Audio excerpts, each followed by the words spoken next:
Ternampak di sini ada soalan bagaimana menyikapi rakan-rakan non-muslim yang beranggapan syariat Islam merendahkan beberapa jenis hewan termasuk anjing dan khinzir. Anjing bukan hina pada zatnya, khinzir pun bukan hina pada zatnya. Tidak ada yang dicipta oleh Allah Subhanahu wa ta'ala hina pada zatnya. Tetapi kehinaan itu bila seseorang melanggar kepada perintah Allah yang melarang kepada sesuatu yang terkait dengan makhluk yang Allah Subhanahu wa ta'ala larang manusia itu untuk memakannya atau memegangnya. Pada anjing dan khinzir yang dikatakan najis mughalladhah, najis berat maksudnya adalah Allah menetapkan hukum pada anjing dan juga pada khinzir berbeza dengan hukum-hukum yang lain, adalah ujian kepada manusia ketika berhadapan dengan hukum tersebut, bukan pada zat anjing, bukan zat kepada babi itu sendiri atau khinzir. Yang menjadi ukuran itu ujian manusia dari Allah terhadap makhluknya. Yang diharamkan oleh Allah bukan hanya anjing dan khinzir saja, banyak yang diharamkan oleh Allah Subhanahu wa ta'ala. Hanya yang ini diharamkan makan dan juga sentuhan, ada yang lain hanya diharamkan makannya bukan sentuhannya. Yang ini diharamkan makan dan sentuhan, yang lain tidak diharamkan pada makannya.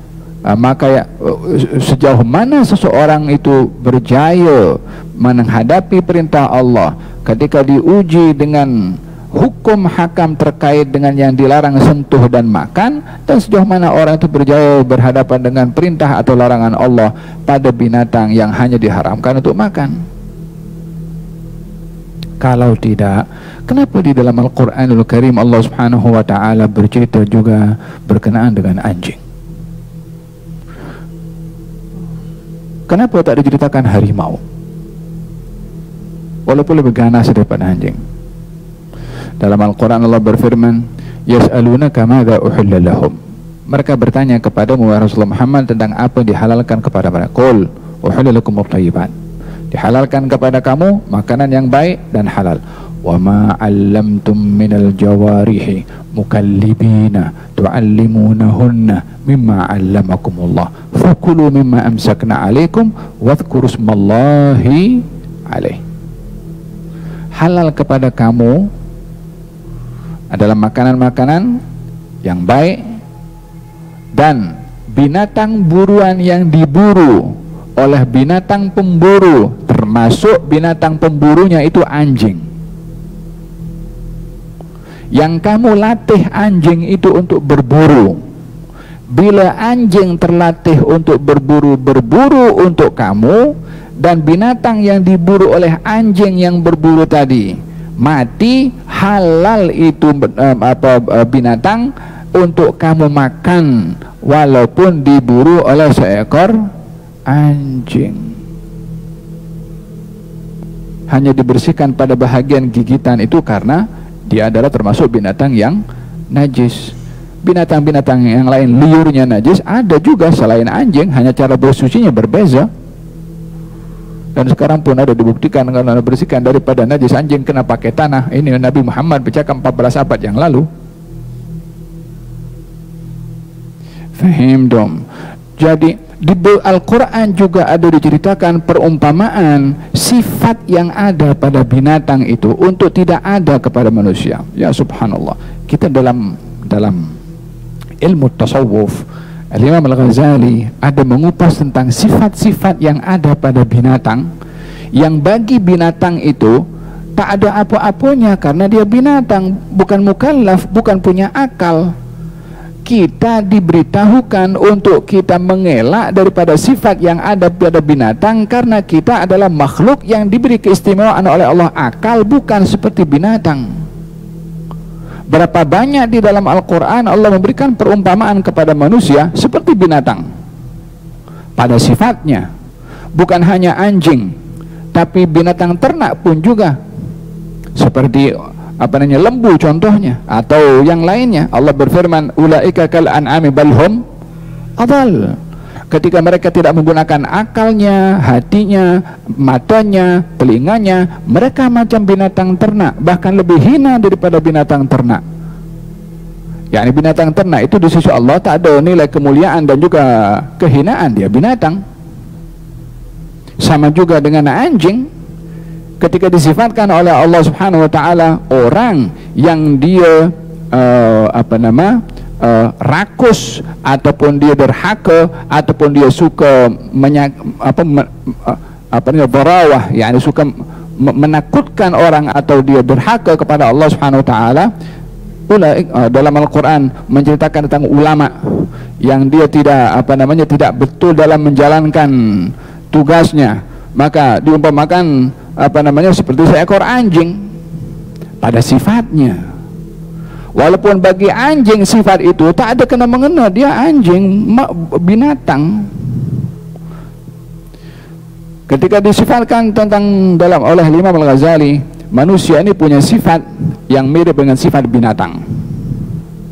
Seperti mana binatang ada sifat buas, binatang ada sifat syirih, rakus, binatang ada sifat makan minum syahwat, tidur. Ada binatang seperti itu. Ada binatang yang rakus, ada binatang yang ganas, ada binatang yang buas. Sifat-sifat yang ada pada binatang itu diceritakan dalam ilmu at-tasawuf agar supaya orang tak punya sifat itu, karena Allah mencela dalam Quran orang yang punya sifat seperti itu. Binatangnya tak ada apa kenilaian mulia atau tidak, dia binatang. Jadi anjing dan lain-lainnya bukan hina pada zatnya, karena dia adalah ciptaan Allah Subhanahu wa taala. Yang diuji itu hukum yang Allah tetapkan kepada kita terhadap anjing atau khinzir, atau terhadap harimau, atau terhadap ular dan makhluk-makhluk yang lainnya. Diuji hukum itu sendiri, bukan pada zat binatang tersebut. Faham dong? So jadi kita dalam Quranul Karim Allah Subhanahu wa taala bercerita berkenaan dengan anjing juga yang menjaga Ashabul Kahfi. Bukankah diceritakan oleh Allah Subhanahu wa taala? Yang ingin diceritakan tuh orang-orang yang beriman tadi, tapi kisah si anjing itu yang menemani orang beriman tidak dihapus oleh Allah, tidak diketepikan, disebut berkali-kali. Mereka mengatakan Ashabul Kahfi itu jumlahnya ada 3, yang keempat adalah anjingnya. Ada mengatakan 5, yang keenam adalah anjingnya. Ada mengatakan 7, yang ke-8 anjingnya.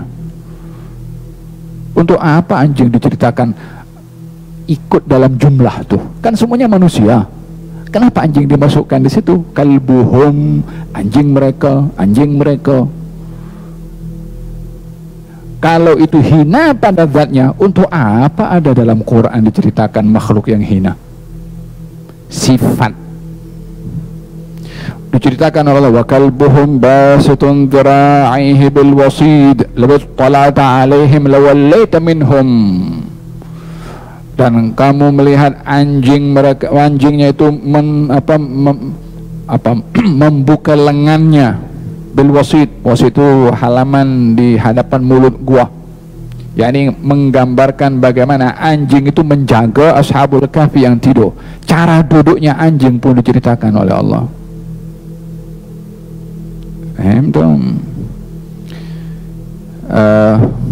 Dalam hadis yang lalu kita sebutkan, siapa orang yang membela anjing di rumahnya maka akan kurang pahala 1 qirat.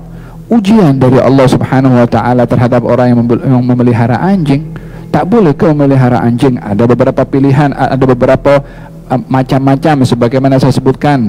Anjing yang dipelihara itu apa tujuannya? Anjing penjagaan ke atau anjing apa? Kalau suka-suka, ini yang termasuk dilarang dalam penjagaan atau memelihara anjing. Apa sebabnya? Sehina itu ke anjing. Yang hina bukan anjingnya. Yang kita dituntut itu adalah mentaati perintah Allah menyikapi terhadap anjing. Faham tuh?